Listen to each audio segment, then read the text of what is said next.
Bonjour, c'est Jules Lavie pour Code Source, le podcast d'actualité du Parisien. Après La télé a changé ma vie, l'été dernier, Code Source vous propose, pendant ses vacances estivales, une autre série, Comment les réseaux ont changé ma vie. Aujourd'hui, Jérémy Gisclon, alias Jérém Star, 35 ans, en couvrant l'actualité des vedettes de la télé-réalité, notamment avec des interviews dans sa baignoire, il est devenu connu d'un très large public. Il compte par exemple aujourd'hui 2 millions d'abonnés sur Snapchat. Mais en 2018, il a été victime d'accusations calomnieuses contre lesquelles il a dû se battre en justice. Jérém Star témoigne aujourd'hui dans Code Source au micro d'Ambre Rosala.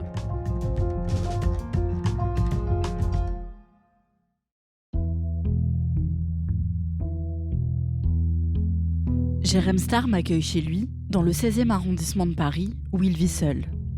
Il habite un bel appartement, où il a l'habitude de se filmer sur Snapchat et sur Instagram.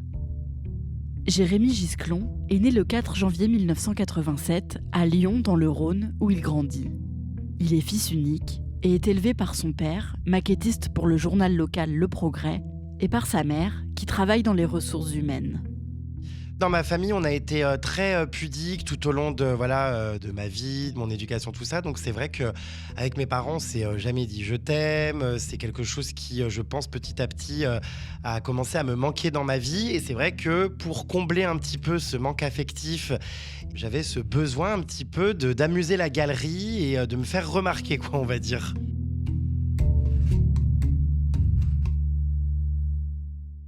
Jérémy ne vit pas très bien son adolescence. Au collège et au lycée, il est souvent pris pour cible par ses camarades de classe. J'ai pas eu une scolarité très facile, j'avais un petit peu du mal, on va dire, à trouver mes marques et à m'identifier aux autres garçons de mon âge. Donc moi, je jouais pas au foot, je préférais jouer à la maîtresse ou au Barbie dans la cour. Et puis, c'est vrai que j'étais moins viril que les autres, on se foutait pas mal de ma gueule et j'avais du mal vraiment à trouver ma place au sein d'un groupe finalement social. Donc je l'ai quand même assez mal vécu, pas mal de rejets en raison du coup de mon orientation sexuelle. Enfin, visiblement, on savait avant moi que j'étais gay, parce que moi, je le savais pas encore vraiment, mais on se payait beaucoup ma tête.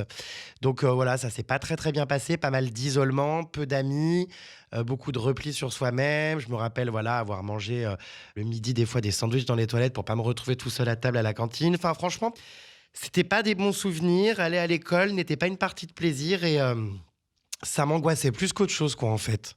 Au printemps 2001, l'émission Loft Story est diffusée sur M6. 11 célibataires coupés du monde, dans un loft de 225 mètres carrés. Filmé 24 heures sur 24 par 26 caméras et 50 micros. C'est la première émission de télé-réalité française et Jérémy, qui a 14 ans, se met à suivre le programme régulièrement. Donc je suis encore très jeune et je me dis, mais c'est quoi? On enferme des gens? C'est une prison? C'est quoi une expérience médicale pour observer des comportements humains? Enfin, je comprenais pas trop. Je me suis très vite pris au jeu. J'ai vraiment suivi ça à fond et petit à petit, j'en suis devenu complètement fan. Jusqu'à un moment donné où je me suis dit, comment se fait-il que des gens qui ne savent rien faire de leurs 10 doigts et qui sont juste enfermés pour finalement mener une vie on ne peut plus normale, deviennent des stars? Et à partir de ce moment-là, je me dis, je vois pas pourquoi moi, je ne pourrais pas aussi devenir une star. J'ai envie, moi aussi, d'avoir ma part du gâteau et je me dis, pourquoi eux et pourquoi pas moi? Donc ça va vraiment être le déclencheur de cette célébrité à tout prix. Jérémy décroche un bac littéraire, puis il commence des études de communication. Il a très envie de devenir célèbre, alors il commence à se mettre en scène dans des vidéos qu'il publie sur Internet. En 2007, quand il a 20 ans, il se filme à Los Angeles, aux États-Unis, où il est en vacances. J'achète tout simplement une carte de maison de star, comme on peut acheter n'importe où à Los Angeles, où il y a toutes les maisons qui sont répertoriées. Je tombe sur l'adresse de Paris Hilton, je me dis non mais c'est sûr que c'est pas la vraie. Je me pointe et effectivement c'est bien chez elle et je suis quand même d'ailleurs très surpris d'être le premier à me pointer devant et à sonner. Donc il y a pas mal de paparazzi qui sont là. Du coup je sonne, elle l'ouvre. Et ce qui est dingue, c'est que elle m'accueille, j'entre chez elle, enfin super fou comme expérience. Oui, la phrase, on ne va pas en prison. Et dingue enfin vraiment au culot, je suis allé sonner chez Paris Hilton, elle m'a ouvert et ça fait beaucoup parler de moi à ce moment-là. Jérémy obtient sa licence de communication puis il commence une formation pour devenir steward. Mais il préfère essayer de devenir connu sur Internet et arrête rapidement. Il crée alors un blog et se met aussi à filmer sa vie sur le réseau social Snapchat. Et petit à petit, il crée le personnage de Jérém Star. Non mais c'est une blague. J'ai cru que c'était la d'Autrement, je hurle, c'est quoi ce pigeon? Je meurs. C'est un personnage, pour le coup, vraiment très extravagant, un peu too much. À travers ce personnage, je fais aussi un peu mon coming out de manière très brutale. Du moment que je déclenche des réactions, j'ai envie de montrer, alors que oui, j'ai envie qu'on m'aime, mais en fait, j'ai envie de montrer aussi que si on ne m'aime pas, c'est pas grave, parce qu'aujourd'hui, je suis fort pour faire face aux critiques. Donc c'est vraiment un pied de nez, on va dire, à tous mes détracteurs d'école. C'est un personnage, finalement, j'ai envie de dire, peut-être un peu sans limite, qui n'a pas froid aux yeux, qui n'a peur de rien et qui est surtout prêt à tout pour faire parler de lui. En 2011, Jérém Star crée son propre site web consacré à l'actualité de la télé-réalité, la conciergerie de Jérém Star. Il publie des scoops liés à ce milieu-là et il se fait connaître grâce aux interviews de candidats de télé-réalité qu'il fait depuis sa baignoire. Salut les vermines, aujourd'hui je reçois dans ma baignoire une nouvelle morue des princes de l'amour, Astrid, la grande Astrid. Comment vas-tu, boule de pu? Ça va et toi? On t'appelle comment? On m'appelle Mojito, Pourquoi ce prénom ridicule? parce que j'ai les yeux verts. Quel est le rapport? Bah le Mojito c'est vert. Ah d'accord, ça vient. Mais c'est bizarre parce que moi les yeux je les vois pas verts, je les vois marron cochon. Attention, je vais embrasser les seins de Nabila. Oh, ça me gêne. J'ai pas l'habitude hein. C'est pas grave, tu les vois même pas. Mais ils vont pas me sauter au visage. Non, t'inquiète pas. Oh mon dieu! Je te cache pas que bah voilà, ça va être un peu compliqué cette interview, mais Parce qu'en fait, juste, je vais rétablir la vérité, donc il n'y a rien de compliqué. si, de se supporter l'un et l'autre, enfin surtout de te supporter. Mais bon, peut-être que je changerai d'avis à la fin, j'en sais rien. Pour l'instant, tu m'as l'air un petit peu plus calme et moins casseuse que ce que je pensais. Son site cumule 2 millions de visites chaque mois et en 2015, il monte son entreprise et embauche des employés pour faire tourner son site. Le 4 mai 2016, Jérém Star publie un livre sur la télé-réalité. Il fait des séances de dédicaces un peu partout en France et c'est à ce moment-là qu'il prend vraiment conscience de sa notoriété. Non mais c'est incroyable tous ces gens. Il y a des émeutes, enfin des milliers et des milliers de personnes sur des places publiques, dans des centres commerciaux, et je me dis mais c'est pas possible.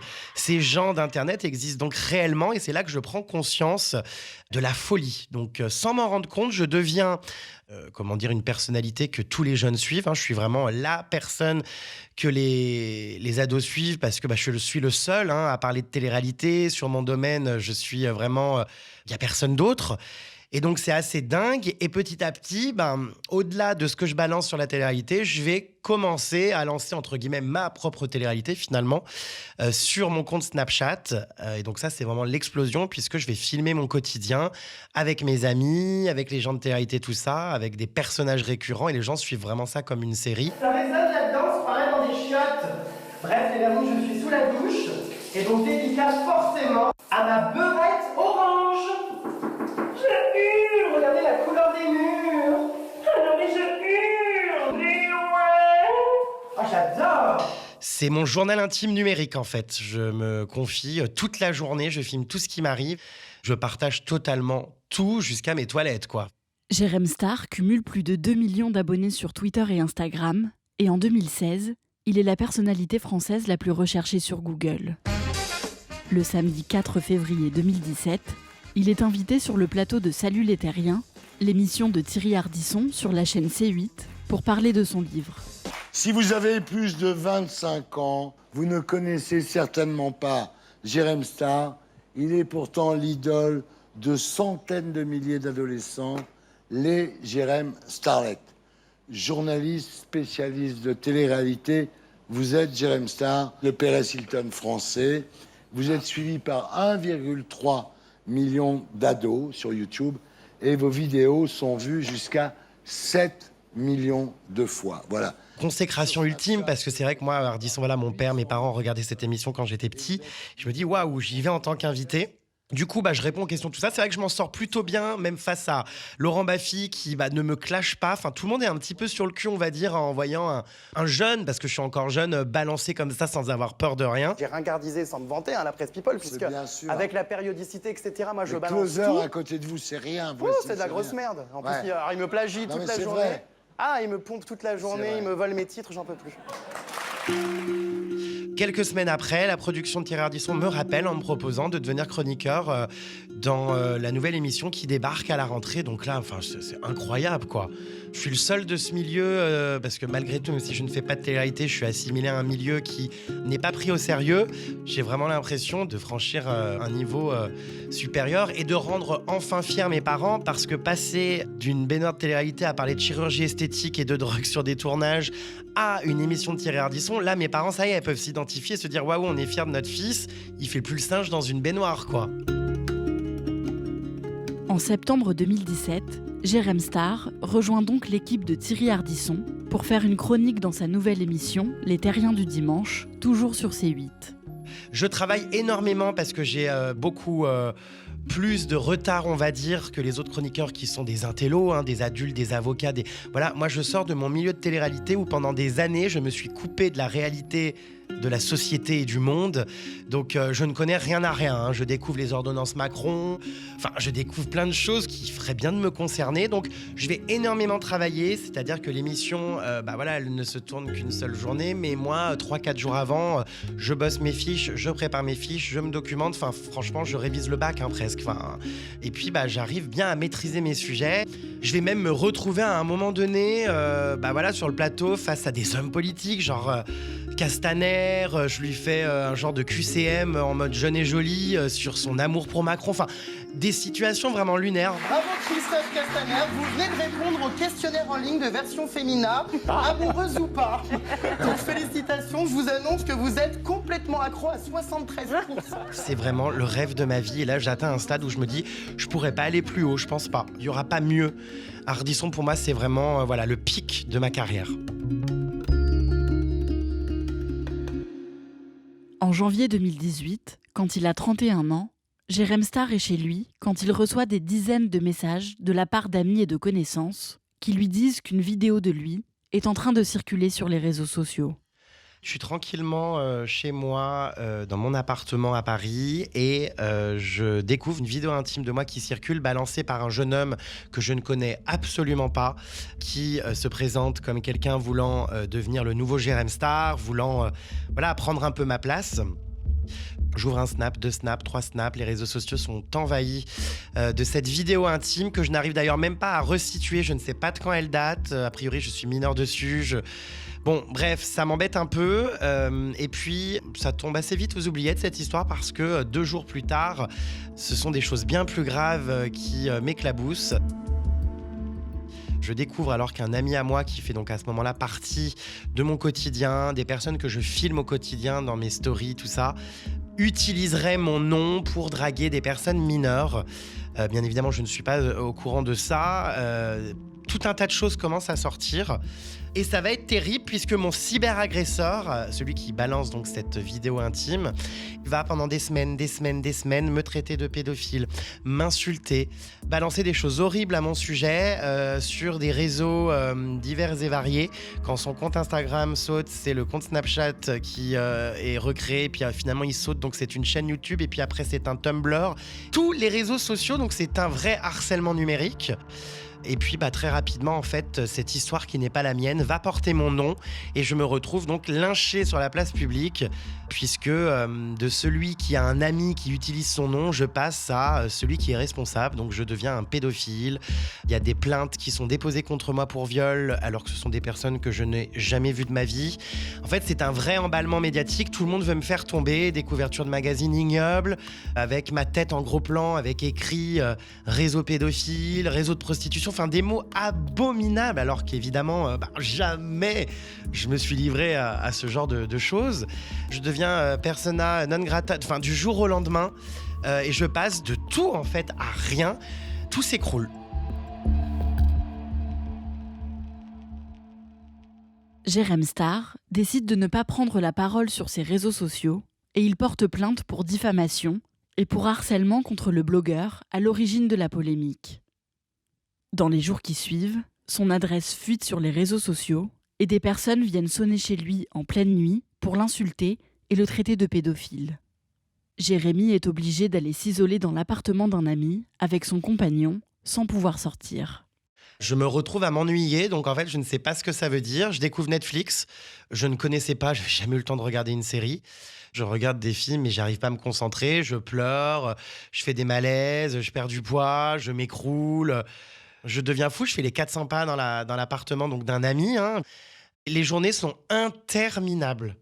Interminables, et bien sûr, l'activité principale, c'est de regarder en temps et en heure sur les réseaux sociaux quel est le nouveau rebondissement sur ma vie inventée, quoi. Je lis à la fois donc des témoignages de gens que je ne connais pas, des nouvelles accusations. Je découvre également d'anciens amis qui se retournent contre moi. Je découvre tout le milieu de la télé-réalité que j'ai, certes, parfois un petit peu défoncé, mais que j'ai aussi beaucoup protégé. Je découvre qu'ils m'en foutent plein la gueule. Je découvre aussi les commentaires des internautes. Je découvre des raids numériques interminables, des hordes de gens qui relayent tout ça, qui m'insultent, des montages photos, des propos que je suis un pédophile, que je vais finir en prison, que je mérite de crever, qu'on va venir me buter, que si on me croise dans la rue, on va m'agresser. C'est destructeur, parce que c'est horrible de lire tout ça, quoi. Sur Twitter, Jérém Star apprend aussi que la chaîne C8 a décidé qu'il ne reviendrait pas dans l'émission de Thierry Ardisson à cause de la polémique. Et les marques avec qui il travaille habituellement mettent fin à leur collaboration. J'ai perdu tous mes contrats. Tout s'effondre, c'est une catastrophe. Je n'avais plus aucune rentrée d'argent, je n'avais justement que des pertes parce qu'en attendant, j'avais encore des employés à payer. Je ne peux évidemment pas virer les gens. Je générais 900 000 euros de chiffre d'affaires en un an. L'année suivante, quand il y a eu cette polémique, je n'en générais plus, je perdais 200 000. J'étais au top et j'ai tout perdu. Jérémy reste enfermé dans l'appartement de son ami pendant 1 mois et demi. Puis en mars 2018, il part en Islande avec son compagnon pour prendre du recul et s'éloigner de la polémique. Là-bas, il est contacté par l'équipe de Yann Barthès, qui lui propose de faire sa première prise de parole publique depuis le début de la polémique sur le plateau de l'émission Quotidien, diffusée sur TMC. J'aurais voulu parler sur ma propre chaîne, je pensais encore revenir chez Ardisson, donc je propose à C8 de venir faire ma prise de parole et mon retour sur C8, et puis on me le refuse, voilà, on ne veut pas. Donc j'accepte finalement de faire l'émission Quotidien parce que je sais que c'est un média sérieux où je vais pouvoir m'exprimer et dire la vérité. Donc je suis super stressé évidemment parce qu'après 1 mois et demi de silence, moi vraiment c'est ma vie, normalement les réseaux sociaux, tout ça, tous les jours j'y parle. Là pendant 1 mois et demi j'ai disparu, il faut que je parle, quoi. Même le monde l'a appelé le Jérém Star Gate, une affaire qui a fait la une des journaux, même les plus sérieux, avec des ingrédients bien sulfureux. Une star de Snapchat, Jérém Star, une vidéo de masturbation, des accusations de viol aggravé sur mineurs, une série de délations sur les réseaux sociaux. Lourdement mise en cause, Jérém Star sort de son silence. Voici Jérémy Gisclon.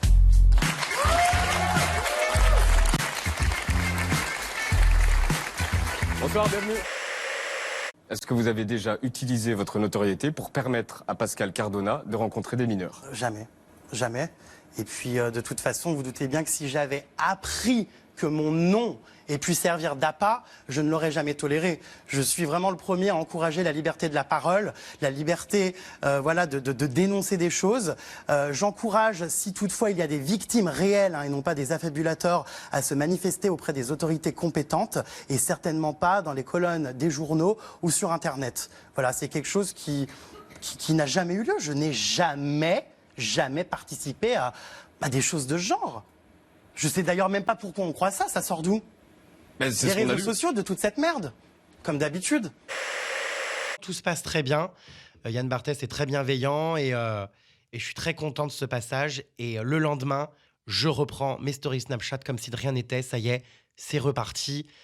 Et je me dis cette fois-ci, tu arrêtes de pleurer, tu arrêtes avec tes idées noires, tu reviens et tu vas faire de tout ce qui t'est arrivé un combat. Son passage sur Quotidien est un déclic pour Jérém Star, qui réfléchit alors à ce qu'il doit désormais faire de sa célébrité. J'ai le sentiment que finalement, ce qui m'a éclaté au visage, c'est ni plus ni moins que tout ce que j'ai un petit peu diligenté pendant toutes ces années. Je dirais pas que j'étais un harceleur, mais en tout cas, je pense qu'à mes débuts, de la manière dont je me suis fait connaître, j'ai pu participer à des vagues de haine et à des vagues de harcèlement en m'en prenant à des candidats. Et c'est vrai qu'avec beaucoup de recul, je me rends compte que finalement, ce qui m'explose en pleine tête, c'est une immense machine que j'ai moi-même alimentée. Donc, je commence à me dire, c'est vrai que c'est pas forcément très cool la manière dont je me suis fait connaître.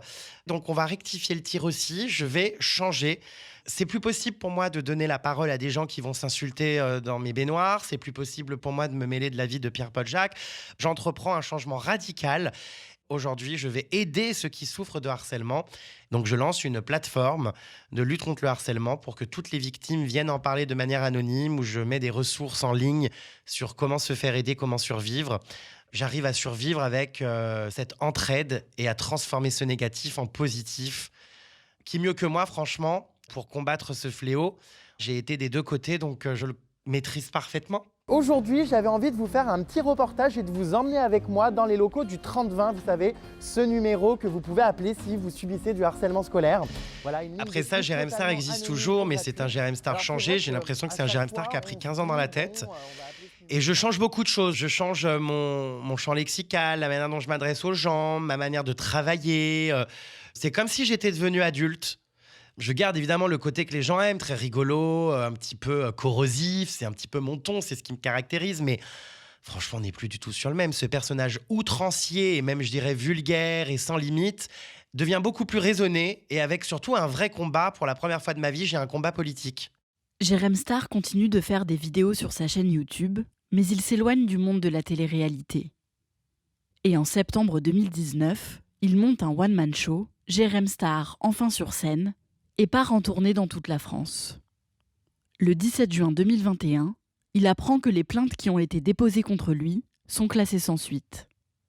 Les plaintes sont classées sans suite. De toute façon, les personnes qui ont déposé des plaintes vont par la suite avouer avoir menti à la demande d'un paparazzi pour générer des articles et des unes de magazines. Donc, tout retombe très vite. Des médias sérieux font des mea culpa en expliquant s'être emballés. Donc en fait, tout dégonfle très rapidement. Les réseaux sociaux et les médias ne relayent bien évidemment pas autant ces plaintes classées sans suite que lorsqu'elles ont été déposées. Petit à petit, la vérité éclate. Mais malheureusement, elle n'est pas autant relayée que ce que je le voudrais. En mai 2022, le procès pour diffamation du blogueur à l'origine de la polémique s'ouvre au tribunal correctionnel de Paris, où Jérémy est entendu. C'est la première fois que j'ai été confronté finalement à mon cyberagresseur. Je ne l'avais jamais vu puisque je ne le connaissais pas. Donc on se retrouve dans la même salle d'audience, si ce n'est presque assis à côté. Donc oui, c'est sûr que ça a été très éprouvant. Voilà, j'ai parlé plus d'1 heure à la barre, je me suis évidemment écroulé, mais j'ai enfin pu dire à des institutions judiciaires la réalité de ma vie et la réalité du cyberharcèlement, de la diffamation, de tout ça. J'ai vidé mon sac. J'ai eu l'impression d'être enfin entendu après toutes ces années et que mes appels au secours, on me les a enfin pris en compte. Le blogueur est reconnu coupable de diffamation et injure publique et il est condamné à verser 12 000 € de dommages et intérêts à Jérém Star. Ce dernier obtient aussi la condamnation d'un journaliste à 4 mois de prison ferme pour l'avoir cyberharcelé. Évidemment que c'est des victoires incroyables, mais malheureusement, c'est des victoires peut-être pour l'ego, parce qu'au final, ça ne répare rien. Google est encore infesté d'horreur à mon sujet. Je me sens encore sali, je me sens complètement détruit psychologiquement, c'est très dur. Le statut de victime est enfin reconnu, mais au-delà de ça, la souffrance est toujours la même. On m'en parle toujours autant sur les réseaux sociaux et je dois encore me battre jour et nuit pour prouver à la terre entière que je n'ai rien fait. Donc en fait, ça ne change strictement rien. Encore aujourd'hui, je me fais agresser dans la rue régulièrement à cause de ces histoires que les gens continuent de croire.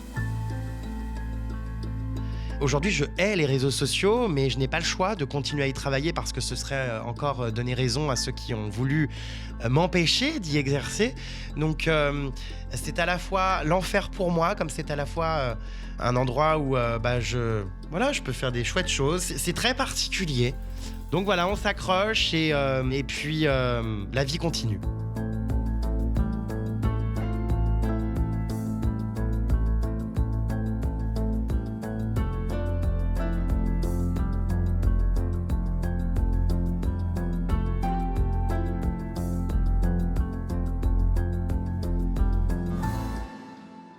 Ambre, Jérém Star a donc gagné le procès en diffamation qu'il avait intenté au blogueur qui l'avait accusé à tort, mais l'affaire n'est pas complètement terminée.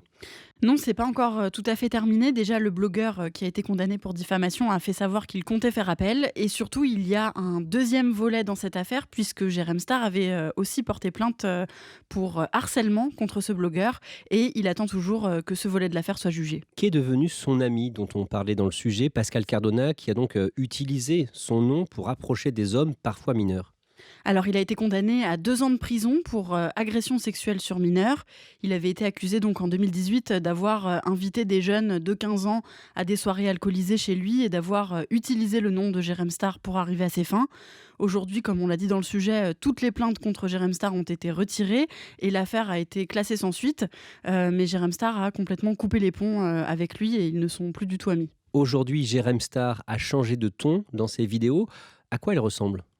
Comme il l'expliquait dans le sujet, il s'est éloigné du monde de la télé-réalité. Il continue à faire des vidéos humoristiques avec des influenceurs et des influenceuses, mais il a complètement arrêté les interviews dans son bain, etc. Et il lui arrive aussi de faire des sujets bien plus sérieux que ce qu'il pouvait faire auparavant. Il a par exemple publié une interview qu'il a faite de Ginette Kolinka, la survivante du camp de concentration d'Auschwitz. Merci Ambre Rosala et merci à Robin Corda pour son aide. Cet épisode de Code Source a été produit par Thibault Lambert et Lola Sotti. Réalisation Pierre Chaffanjon. Code Source est le podcast d'actualité du Parisien. Si vous aimez Code Source, n'hésitez pas à nous le dire en mettant des petites étoiles sur votre application préférée. Et n'oubliez pas de vous abonner pour ne rater aucun épisode.